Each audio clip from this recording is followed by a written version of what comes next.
Hello, स्वागत है दोस्तों आप सभी का हमारे YouTube channel Shri Krishna classes में।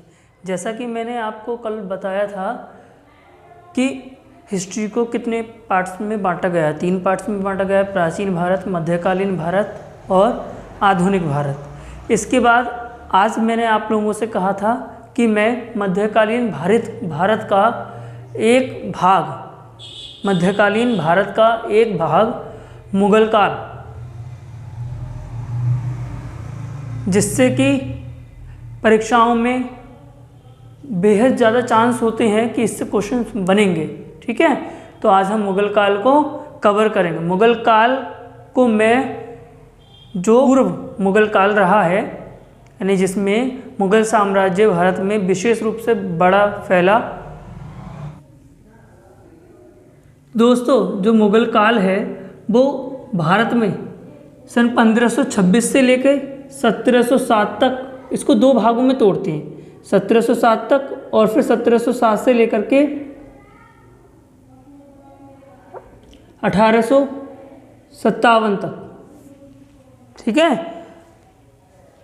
1526 से लेके 1707 तक और उसके बाद 1707 से लेकर के 1857 तक।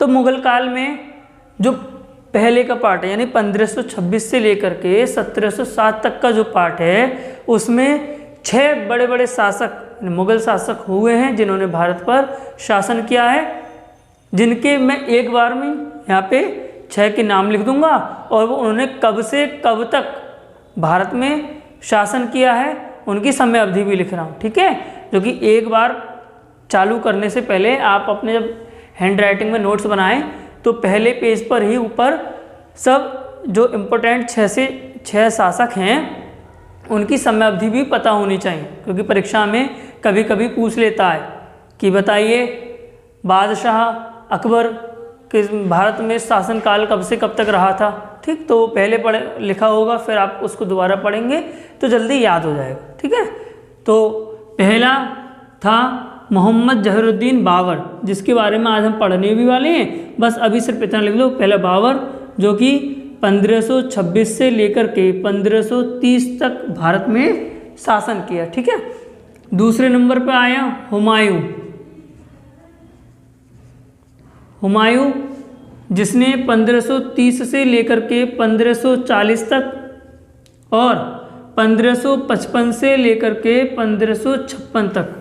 तो ये क्वेश्चन भी बन सकता है कि बताइए वो कौन सा मुगल बादशाह था जिसने भारत पर 2 बार शासन किया। तो हुमायूं ने कब से कब तक, पहले 1530 से 1540 तक, फिर 1555 से लेकर के 1556 तक। अब आप कहेंगे सर 1540 से लेकर के 1555 तक का समय किसने शासन किया भारत पर? तो वो सूर्यवंश के शासक, सूर्यवंश चला था, जिसको कि समय आने पर वो भी सब पढ़ाया जाएगा। ठीक है, तो दूसरा हुमायूं और तीसरा था अकबर, बादशाह अकबर, जिसका शासनकाल 1556 से लेकर के 1605 ईस्वी तक रहा है। ठीक है, 1556 से लेकर के 1605 ईस्वी तक रहा है। चौथा जहांगीर,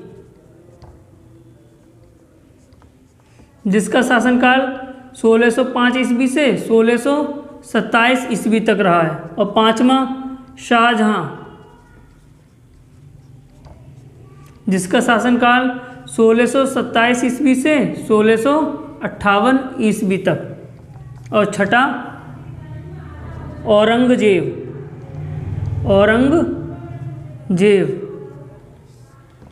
तो 1658 से लेकर के 1707 ईस्वी तक।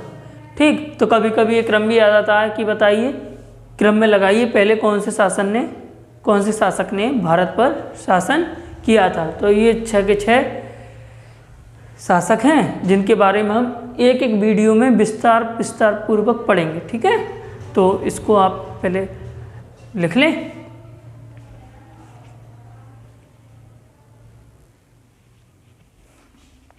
तो अब हम पढ़ेंगे बाबर, जिसका शासनकाल रहा है 1526 से लेकर के 1530 तक। तो ये तो भारत में रहा है दोस्तों 1526 से लेकर 1530 तक। इससे पहले बाबर कहाँ था, यानी बाबर के पहले के बारे में मैं कुछ बताऊंगा, ठीक है। तो जो बाबर का पूरा नाम है, तो सबसे पहले ये भी आ सकता है कि बाबर का पूरा नाम क्या है, तो बाबर का पूरा नाम है मोहम्मद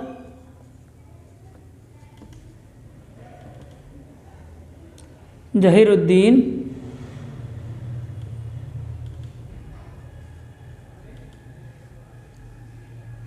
बाबर, ठीक है।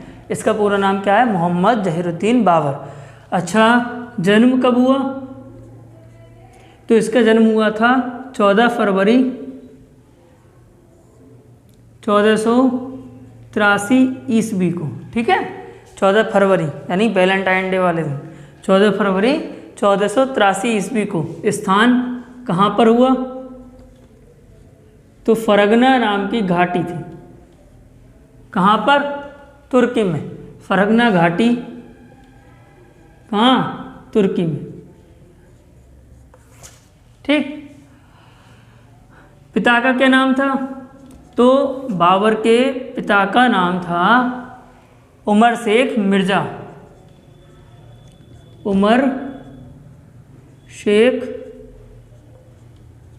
मिर्ज़ा, जो कि तैमूर वंशज थे, यानी तैमूर के वंशज थे। क्या, उमर शेख मिर्ज़ा। और माता का क्या नाम था, माता का नाम था बाबर की कुतलुग निगार बेगम, जो कि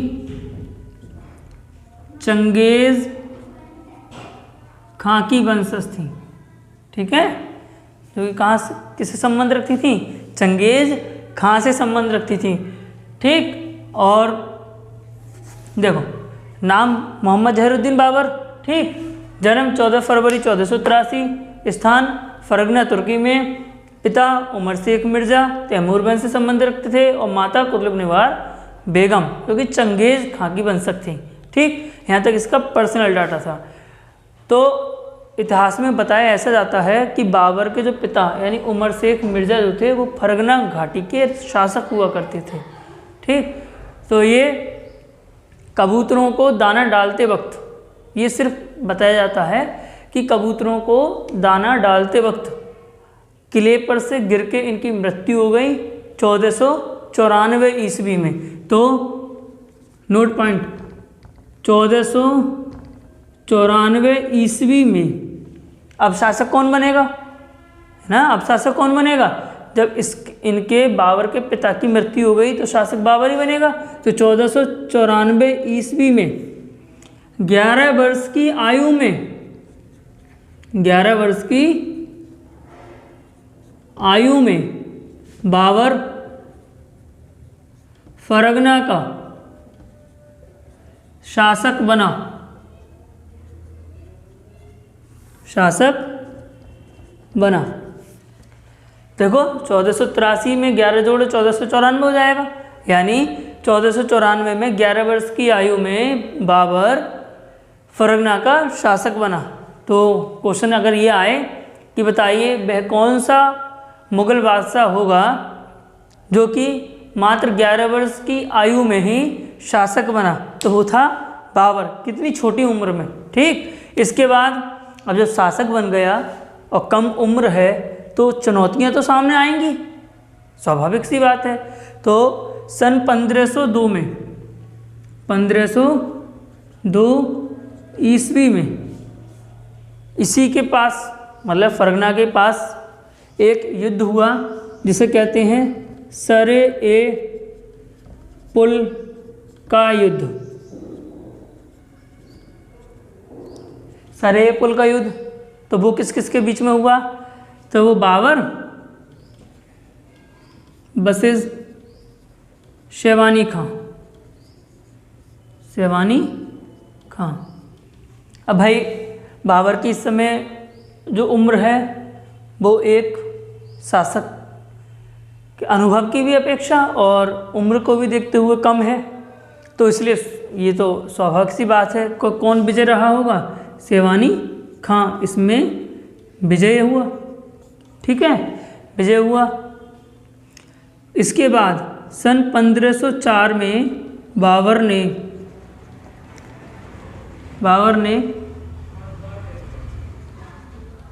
काबुल व कंधार जीते, यानी काबुल व कंधार 1504 में जीते। और इस समय बाबर ने समरकंद पर 3 बार आक्रमण भी किया था, 3 बार उसको जीता भी था। सही है, तो पहले इतना लिखें, फिर आगे इसके बारे में पढ़ेंगे, यानी भारत में इसकी कैसे एंट्री होगी, कब एंट्री होगी। ठीक है, हाँ, तो 1504 ईस्वी में इसने काबुल व कंधार जीते। और सन 1507 ईस्वी में 1507 ईस्वी में इसने बादशाह या कहीं कहीं पादशाह की उपाधि धारण करी। उपाधि धारण करी, यानी क्वेश्चन आए कि बताइए बाबर ने कब बादशाह की उपाधि धारण करी या कब बादशाह की उपाधि धारण करी, तो 1507 ईस्वी में। अब ये तो था बाबर की कहानी। अब इस समय भारत में क्या चल रहा था, तो भारत में दिल्ली सल्तनत चल रही थी ऐसे। ठीक है, तो दिल्ली में किसका शासक था, यानी पूरे भारत का शासक कौन था इस समय? इब्राहिम लोदी। यानी दिल्ली सल्तनत का आखिरी वंश लोदी वंश का शासक इब्राहिम लोदी दिल्ली पर शासन कर रहा था, यानी भारत का शासक था। और इसी के 2 सूबेदार हुआ करते थे, यानी कहा जाता है कि इसके चाचा और मामा थे इब्राहिम लोदी के। तो पंजाब में जो सूबेदार थे वो थे दौलत खां, और दिल्ली के भी सूबेदार थे। दिल्ली के जो सूबेदार थे उनका नाम था आलम खां। दौलत खां लोदी और आलम खां लोदी। तो बाबर जब भारत की ओर अग्रसर हुआ तो बढ़ते बढ़ते बाबर पंजाब आ पहुंचा। कब आया पंजाब? सबसे पहले बाबर 1519 में, यानी पहला आक्रमण बाबर का भारत में कब हुआ?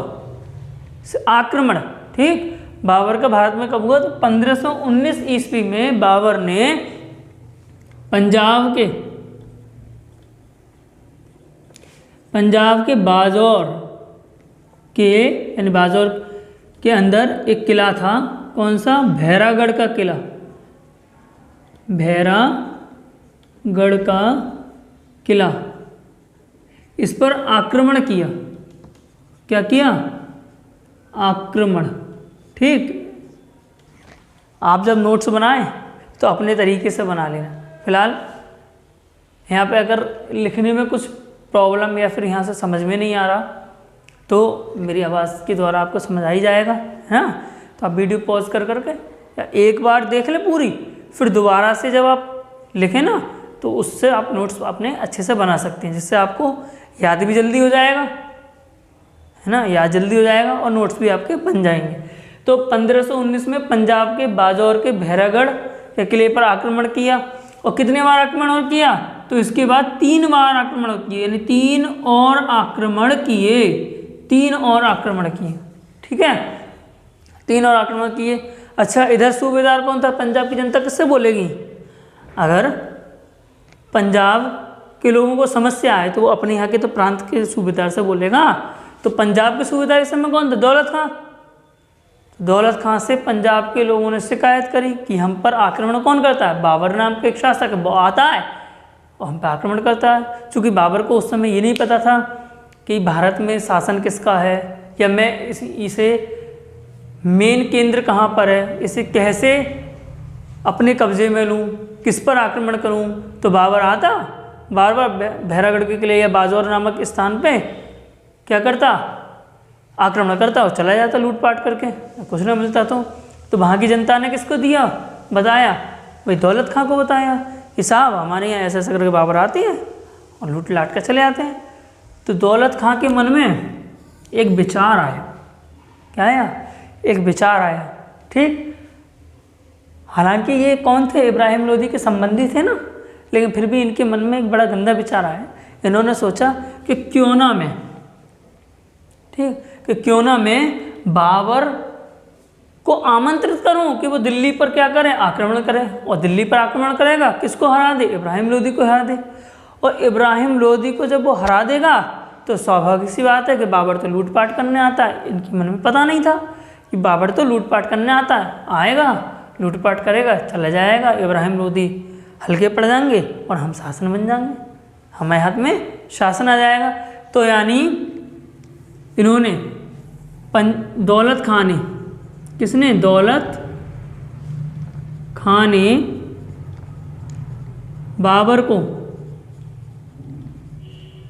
बाबर को दिल्ली पर, इन दोनों ने, वैसे तो इन दोनों का ही नाम आता है, यानी दौलत खां भी और आलम खां भी, ये दोनों मिल गए कि साहब ये हमारा भतीजा है, यही आगे निकले जा रहा है, हम चाचा मामा कुछ ना, हम पीछे रह जाएंगे, है ना, हमें भी तो वही मौका मिलना चाहिए भारत के शासन की गद्दी पे बैठने का, ठीक। तो इन दोनों ने मिलकर एक षड्यंत्र रचा कि हम बाबर को क्या करते हैं, बाबर से कहते हैं कि दिल्ली पर क्या करे, आक्रमण करे। यानी दौलत खां ने बाबर को दिल्ली पर आक्रमण करने के लिए आमंत्रित किया, आक्रमण करने के लिए आमंत्रित। क्वेश्चन आए ना कि दिल्ली पर बाबर के द्वारा आक्रमण करने के लिए आमंत्रित किसके द्वारा दिया गया, तो वो दौलत खां और आलम खां के द्वारा। अच्छा, इधर मेवाड़ के राजा थे एक कौन, मेवाड़ के राजा राणा सांगा, राजपूत शासक थे। इनकी भी निगाह थी कि ये लोधी वंश को हराएं और राजपूत शासन वहाँ पे स्टार्ट करें दिल्ली में। तो मेवाड़ के राजा को भी पता चली कि भाई ऐसे ऐसे कर गए दौलत खां और आलम खां तो एक रणनीति बना रहे हैं, आलम खां को यानी इब्राहिम लोदी को हराने के लिए, किसके द्वारा, बाबर के द्वारा। तो क्यों ना अपना भी हाथ यहाँ बांट ले जाए, फिर धीरे धीरे करके हम इन दोनों को भी हटा देंगे, बाबर चला जाएगा, दिल्ली पर शासन किसका हो जाएगा, राणा सांगा का हो जाएगा। तो ये मन के विचार किसके आए, राणा सांगा के आए। तो राणा सांगा ने भी बाबर को क्या करने की मदद करने की बात कही कि बाबर ऐसे ऐसे करके तुम लड़ो, आगे आगे तुम पीछे पीछे हम लड़ेंगे, हटाएंगे। तो इसी के चलते यानी मुगलों का, कहा जाए मुगल वंश का यानी बाबर का भारत में पहला युद्ध जो हुआ वो सन 1526 ईस्वी में पानीपत का प्रथम युद्ध हुआ, पानीपत का प्रथम युद्ध, ठीक है। तो पानीपत का प्रथम युद्ध कब हुआ, 1526 में। किस किस के बीच में हुआ, बाबर वर्सेस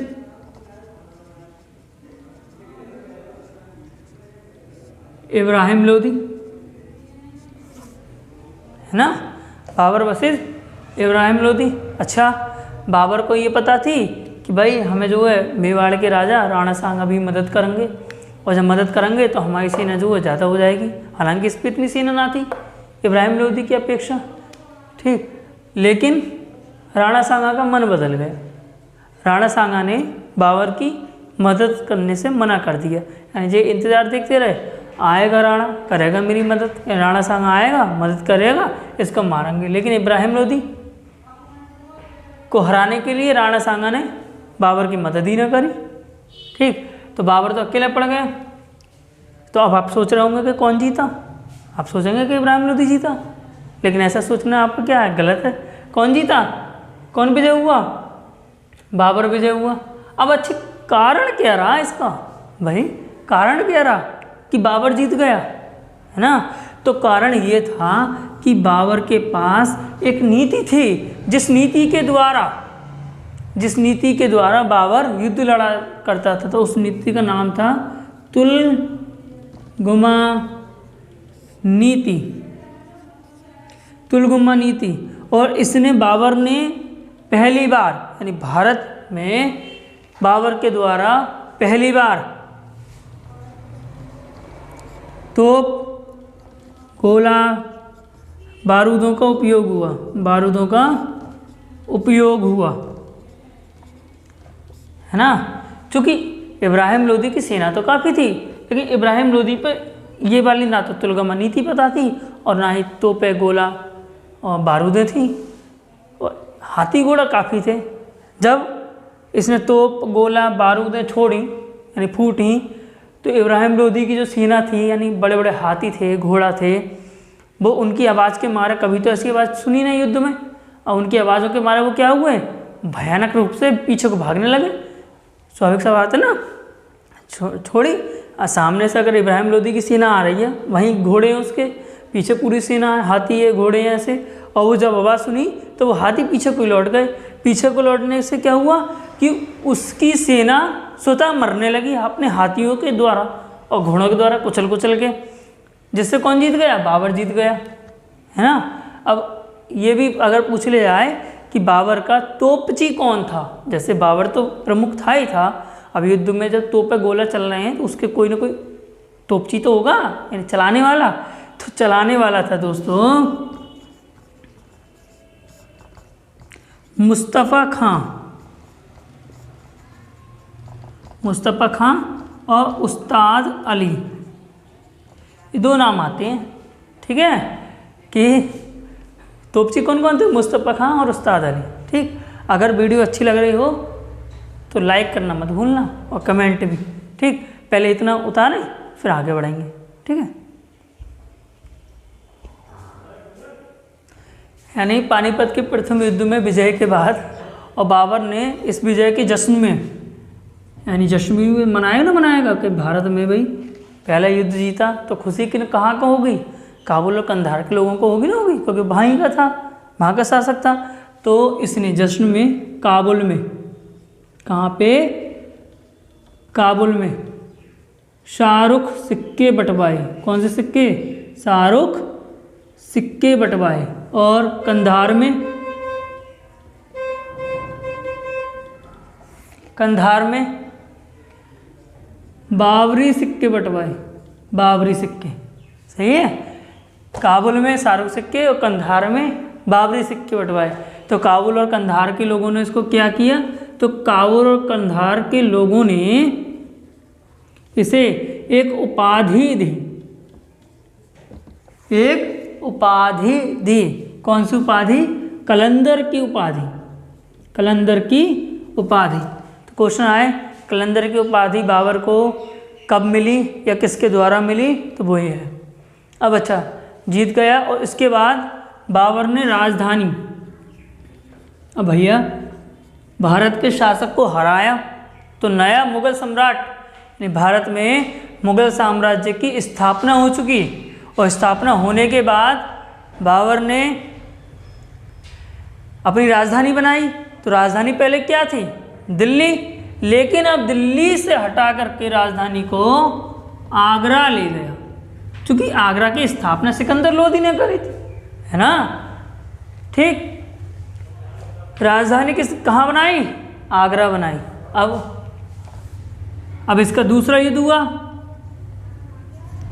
1527 ईस्वी में,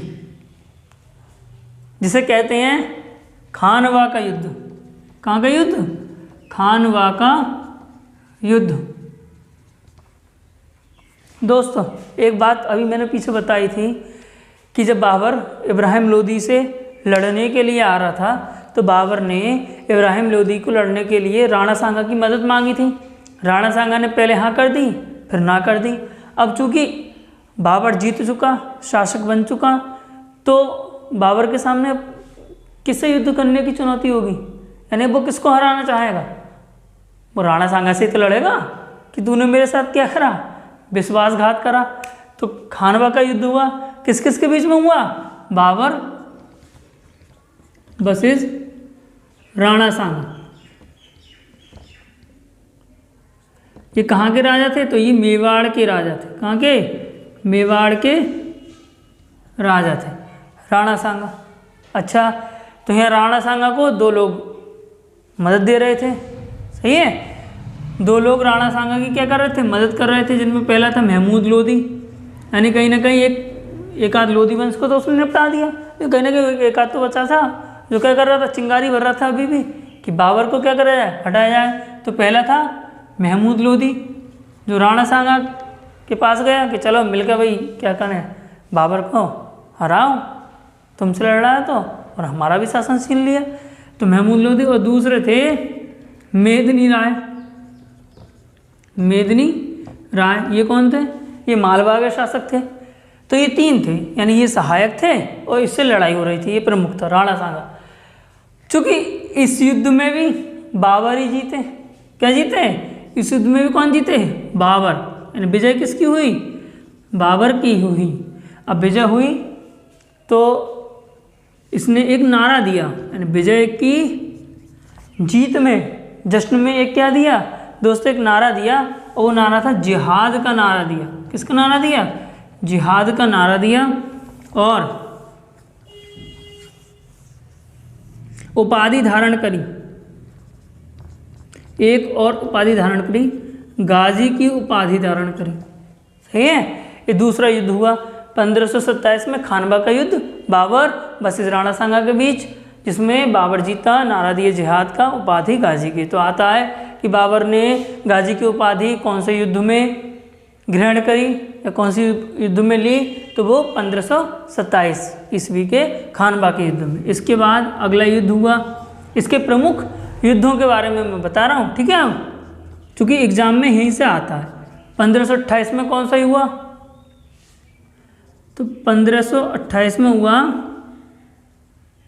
चंदेरी का युद्ध। किसका युद्ध? चंदेरी का युद्ध। किसका हुआ? चंदेरी का युद्ध हुआ, ठीक है। वो किस किस के बीच में हुआ? तो वो हुआ बाबर और मेदिनी राय के बीच में, ठीक। जो कहाँ के शासक थे? मालवा के शासक थे। जो कहाँ के शासक थे? मालवा के शासक थे। इस युद्ध में भी कौन विजय हुआ? बाबर विजय हुआ। और इस युद्ध के परिणाम क्या हुए दोस्तों? दिख तो साफ रहा है ना? अगर नहीं दिखे तो आप कमेंट करें, ठीक, तो हम उसको भी ठीक करेंगे। विजय कौन हुआ? बाबर। और इस युद्ध के परिणाम क्या हुआ कि इसने सिरों को काट के मीनार बनाई। सिरों को काट कर मीनार, यानी सिरों की मीनार बनाई। और जौहर देखा पहली बार भारत में। जौहर देखा पहली बार कब? भारत में। कब? 1528 में, चंदेरी के युद्ध के परिणाम में। इसके बाद इसका अगला युद्ध हुआ 1529 ईस्वी में, यानी 1529 ईस्वी में, जिसे कि घाघरा का युद्ध कहते हैं। किसका युद्ध? घाघरा का युद्ध, जो किस किस के बीच में हुआ? अब भाई बाबर से तो होगी ना लड़ाई। अब देखो ऐसे याद करना, सबसे पहला इब्राहिम लोदी के भी साथ। अब इब्राहिम लोदी को हराने के लिए किसने मदद करी थी? राणा सांगा ने। तो दूसरा किसके साथ हुआ? राणा सांगा के साथ, सही है। अब अच्छा, राणा सांगा की मदद किसने करी थी? महमूद लोदी और मेदिनी राय। तो मेदिनी राय से तो हो गए चंदेरी का युद्ध। अब कौन बचा? अब बचा महमूद लोदी। तो अब किसके साथ युद्ध होगा? अब महमूद लोदी के साथ युद्ध होगा। यानी घाघरा का युद्ध किसके साथ हुआ? बाबर वर्सेस महमूद लोदी, इसके साथ हुआ, ठीक है, घाघरा का युद्ध। अब इसमें भी कौन जीता? इसमें भी विजय, क्योंकि अब ये विशाल साम्राज्य का शासक बन चुका था, शक्तिशाली, ठीक। तो इसलिए ये जीतता चला गया, यानी बाबर जीता, महमूद लोदी को हरा दिया। और ये जो युद्ध था ये जल व थल दोनों में हुआ, यानी इतिहास का प्रथम युद्ध, पहला मुगल काल का युद्ध जो जल व थल में हुआ वो कौन सा था? घाघरा का युद्ध था। ठीक है, वो कौन सा था? वो घाघरा का युद्ध था। अच्छा, 1529 तक ये हो गया, यानी अब ये बहुत बड़ा भारत का मतलब शासक बन चुका था, मुगल साम्राज्य की स्थापना कर चुका था, मुगल वंश की स्थापना कर चुका था। ठीक है, तो 1530 ईस्वी जब आई, अब बेचारे की बचपन से चैन से बैठने की उम्र आई थी, है ना। भाई कितना संघर्ष झेला, पहले 1526 में लड़ा, फिर 27-28 लगातार हर साल में एक एक युद्ध हुआ। ऐसे याद कर लो भाई, 1526 से स्टार्ट हुआ तो 1526, 27, फिर 28, फिर 29। अच्छा, अब 30 आ गई। अब 30 आई तो 30 में युद्ध न लड़ा, 1530 में गए, यानी 1530 में क्या हो गई? इनकी मृत्यु हो गई 45 वर्ष की आयु में। 45 वर्ष की आयु में क्या हो गई? मृत्यु हो गई। तो भाई इनको दफनाया गया, तो इन्हें कहाँ दफनाया गया? इनको आराम बाग में दफनाया गया, जो कि इन्हीं के द्वारा बनाया गया था। ठीक है, इसकी कुछ विशेष बातें, आराम बाग में दफनाया गया। अच्छा, क्योंकि बाबर ने अपनी जीवनी में अपने बारे में ये लिखा था, ये बताया था कि मैं जहाँ से आया हूँ मरते वक्त मुझे वहीं ही दफनाया जाए, यानी आराम बाग में नहीं, काबुल में दफनाया जाए। तो अब दोबारा से इसका मकबरा कहाँ है? ये दफनाया तो आराम बाग में था, लेकिन इसका मकबरा कहाँ बना? तो मकबरा बना हुआ है काबुल में। ठीक, अच्छा, तो ये काबुल में जो मकबरा है ये किसने बनवाया? तो बाबर की ही एक बीवी थी जिसका नाम था बीवी यूसुफ जाई, यूसुफ जाई, जिसने बाबर का मकबरा काबुल में बनवाया। तो क्वेश्चन आए, मुगल काल का ऐसा कौन सा बादशाह था जिसका 2 बार दाह संस्कार हुआ, या जो 2 बार दफनाया गया? तो पहले आराम बाग में, फिर काबुल में। ठीक है, इसकी आत्मकथा का क्या नाम था? तो इसकी आत्मकथा थी तुजुक ए बाबरी, तुजुक ए बाबरी, जो कि कौन सी भाषा में थी? जो कि तुर्की भाषा में थी। कौन सी भाषा में थी? तुर्की भाषा में थी। ठीक है, तुजुक ए बाबरी। लेकिन इसके बाद यहाँ से मिटा देते हैं थोड़ा सा, ये आपने पहले लिख लिया होगा, तुजुक ए बाबरी थी ना, इधर आ जाओ, सही है। तो तुजुक ए बाबरी थी, लेकिन फिर इसको फारसी भाषा में अनुवाद करा, फारसी भाषा में अनुवाद हुआ तो नाम आया बाबरी नामा, बाबरनामा, बाबरनामा, बाबरी नामा, जो भी हो, मतलब बाबरनामा। ठीक, जिसको किसने लिखा? जिसके लेखक कौन है? जिसके लेखक हैं अब्दुल रहीम खानी। देखो दोस्तों, इतने क्वेश्चन थे जो कि बाबर से संबंधित हैं, एक एक पॉइंट को मैंने लिखा है। ठीक है, छोड़ने की तो बिल्कुल कोशिश करी ना, सब कुछ आपको दे दिया। बस अब आप शिद्दत से इसको पढ़ें, नोट्स बनाएं, रिवीजन करें। ठीक है, जितने ज़्यादा बार आप रिवीजन करेंगे, ठीक, उतनी जल्दी आपको याद होगा। अब नोट्स तो आप फेयर कॉपी में बनाएंगे, रिवीजन कैसे करें? तो रिवीजन के लिए रफ कॉपी पे ऐसे, जैसे किसी को हम समझा रहे हों, ऐसे पूरा अपने हैंड राइटिंग में लिखते जाओ। ठीक, इससे आपको जल्दी क्या होगा? याद होगा। और जितने जल्दी बार आप रिवीजन करेंगे उतने जल्दी आपको याद रहेगा देर समय तक। ठीक है, तो इतने क्वेश्चंस थे जो कि बाबर से संबंधित थे। हाँ, एक और, बाबर जो था वो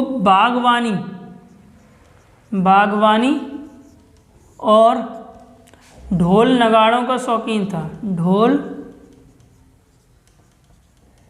नगाड़ों का शौकीन। तो क्वेश्चन आए कि ढोल नगाड़ों और बागवानी का शौकीन कौन सा शासक था? तो बाबर। इतनी बातें थी बाबर से संबंधित जो मैंने आपके साथ डिस्कस करी। अगर अच्छी लगी हो तो लाइक ज़रूर करें, ठीक है। हाँ, एक अब ये रहेगी आपके मन में कि सर हम इसको याद कैसे करेंगे, इनके युद्धों को, कंफ्यूज होगा, है ना। तो युद्ध के लिए मैं अभी आपको एक ट्रिक बताऊंगा दोस्तों। अब मैं वो ट्रिक देने जा रहा हूँ जिससे आप बाबर के द्वारा लड़े गए जो चारों प्रमुख युद्ध थे, ठीक, और उनकी सनें थी, उनको आप याद कर सकें, ठीक। तो बाबर के द्वारा लड़े गए युद्धों की ट्रिक जैसे मैंने अभी पढ़ाया ना, तो उनकी ट्रिक क्या है, तो आप ट्रिक याद करेंगे, पानी पीकर, खाना खाकर चंदेरी चली, घाघरा उठाकर।